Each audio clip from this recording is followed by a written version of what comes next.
Hey, we're doing stand-up shows October 20th through the 23rd in Florida and Buffalo.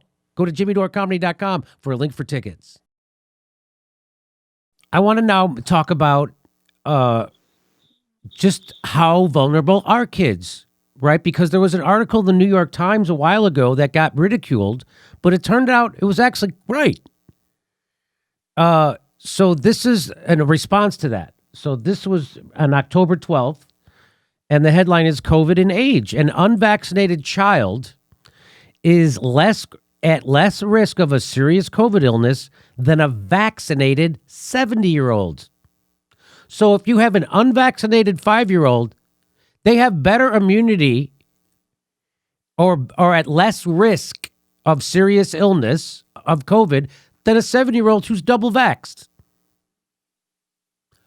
That's a big piece of information that first of all was getting roundly trounced and they were trying to denigrate it.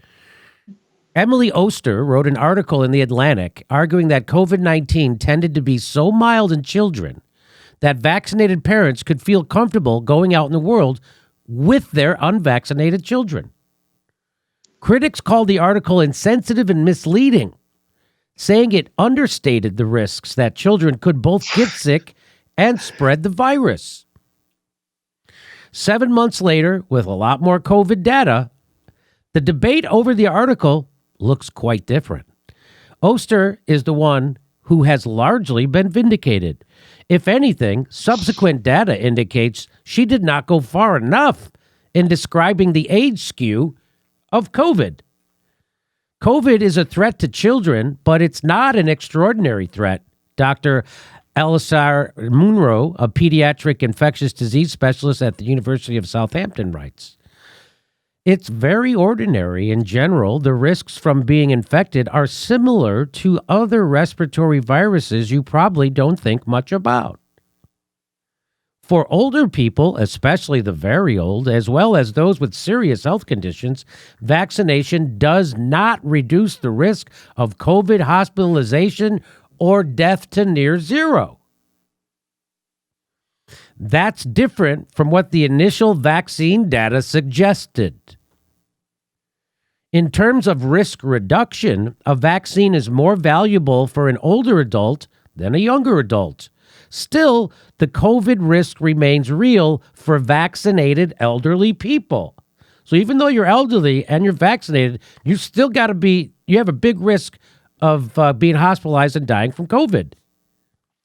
For children without a serious medical condition, the danger of COVID is so low as to be difficult to quantify." That's stunning. And they have a mandate here in California. The risk of long COVID among children, a source of fear among many parents, is also very low. All of which raises a thorny question. Should young children be vaccinated? Some readers will recoil at the mention of that question, but it's a mistake to treat it as unmentionable. So with that knowledge, just keep in mind, California is pushing its first U.S. vaccine mandate for school children. They're making them get it. I don't think this is following the science. Here's what Fauci says. And do you foresee that the vaccine might be mandated for any populations, perhaps for school-age children? No, I don't think you'll ever see a mandating of vaccine, particularly for the general public. Sometimes in the health sector, like in my hospital here at NIH, you're not going to be allowed to go on the ward unless you get a flu vaccine. But you would never mandate, at least I do not think you would. I'd be pretty surprised if you mandated it for any element of the general public. Now, as a primary care physician myself, who's had many conversations around vaccine safety with patients, I'm curious, what's our contingency plan for people who might refuse the vaccine? Well, I mean, they have every right to refuse vaccine. I don't think you need a contingency plan. If someone refuses the vaccine in the general public, then there's nothing you can do about that. You cannot force someone to take a vaccine. Right. So let me bring in Max Blumenthal to comment on this. This is quite a story about how a 5-year-old who's unvaccinated is at less risk of COVID than a vaccinated 70-year-old. So low their risk, it's hard to quantify. Yet we have places like California that are now mandating vaccinations. Max? Well, there are some problems here with those who are supportive of this, the kind of zero COVID crowd. They think they're so smart, they're so educated, and they're really ignorant in many cases. These are the people, including CDC Director Rochelle Walensky, who are saying earlier this year that the mRNA vaccines and J&J, the single shot, could actually prevent viral transmission. There's just been this massive bait and switch where they told us it prevents viral transmission and infection.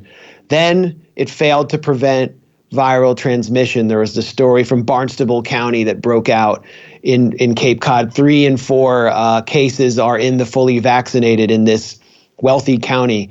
And so the CDC had to admit these can't prevent transmission. Now we see massive amounts of hospitalizations large amounts of hospitalizations in areas that are highly vaccinated. You can look at Ireland, for example, the most vaccinated country in Europe, 93% full vaccination rate of everyone over 12. And they are now facing an enormous caseload, higher than last year, and a high caseload of hospitalizations. And so what do the public health authorities say? Well, they don't know what else to do. They just say, well, we just need to vaccinate more because they're already at 93%. I mean, what are they going to do? Like vaccinate the plankton and amoeba? And they are vaccinating zoo animals in the DC area at the Baltimore Zoo, I believe. There's a story. And these are animals. I mean, they're just doing it to protect them. But the point is, we can see there, or we can see in Singapore, one of the most highly vaccinated places on the planet, where cases are exploding, or New Brunswick, Canada, where they're talking about canceling Thanksgiving, highly vaccinated, over 80%. They're canceling Thanksgiving because of high caseloads, that the vaccines fail to prevent transmission and infection. And I think that's why the CDC might have changed its definition of what vaccines are. Yes, they did. So in children, a lot of people believe that if they just give their kid this shot, it's going to be like the MMR, the DTaP vaccine that they give them that, kids have gotten for a long time, and that they can just feel safe, that's it.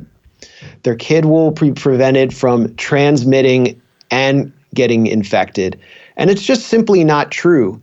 And we can even see with the Johnson & Johnson's shot, which was supposed to be the single shot that was going to help overcome vaccine hesitancy because it's just one shot. Now the FDA is recommending a second shot because the first shot waned so quickly and the antibodies it produced were so weak to begin with.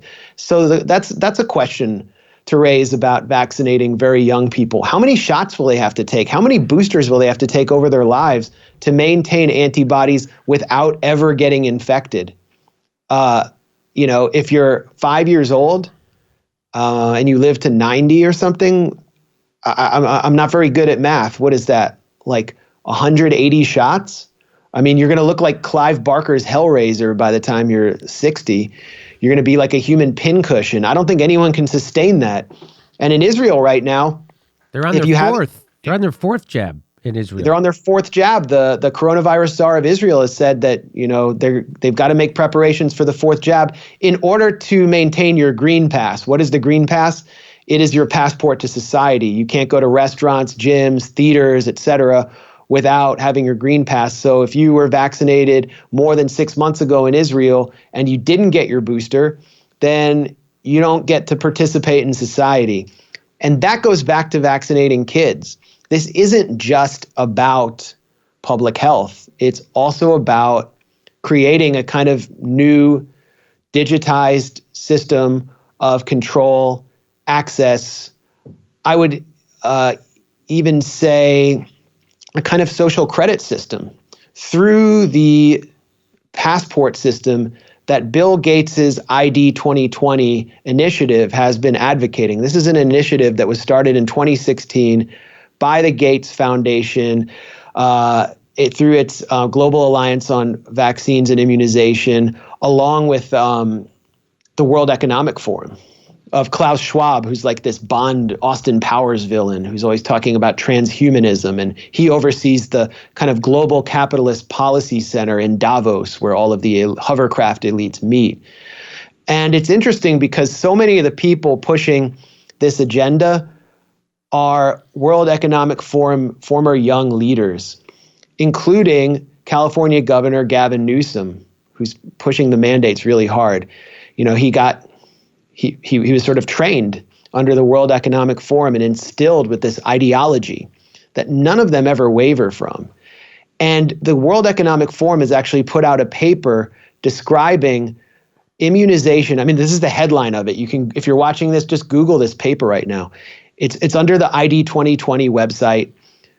Immunization, an entry point for digital identity.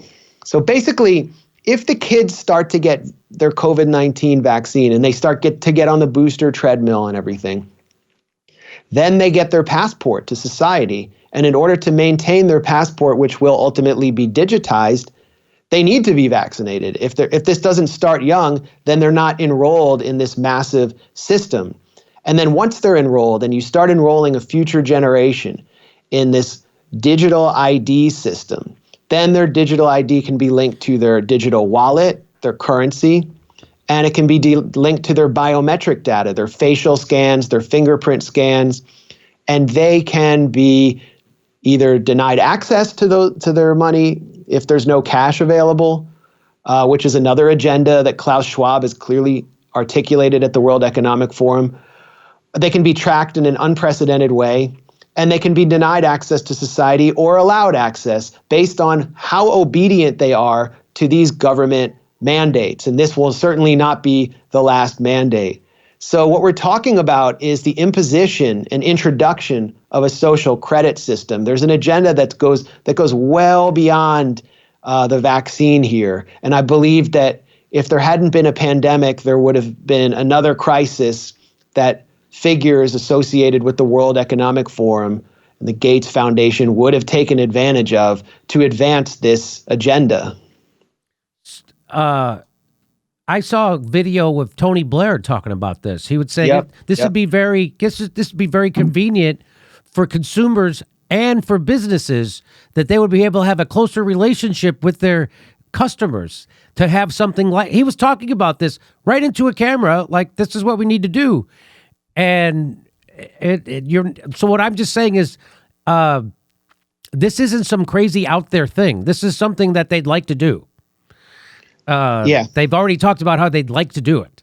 So, Tony Blair's organization has gotten $25 million from the Gates Foundation. I mean, he's basically a lobbyist for these supranational global capitalist organizations that are pushing their dream agenda under cover of public health. We're doing stand-up comedy in Florida, in West Palm Beach and Dania, and then we're going to Buffalo, Baltimore, Tempe, and Portland. Go to jimmydorcomedy.com for a link for all our tickets.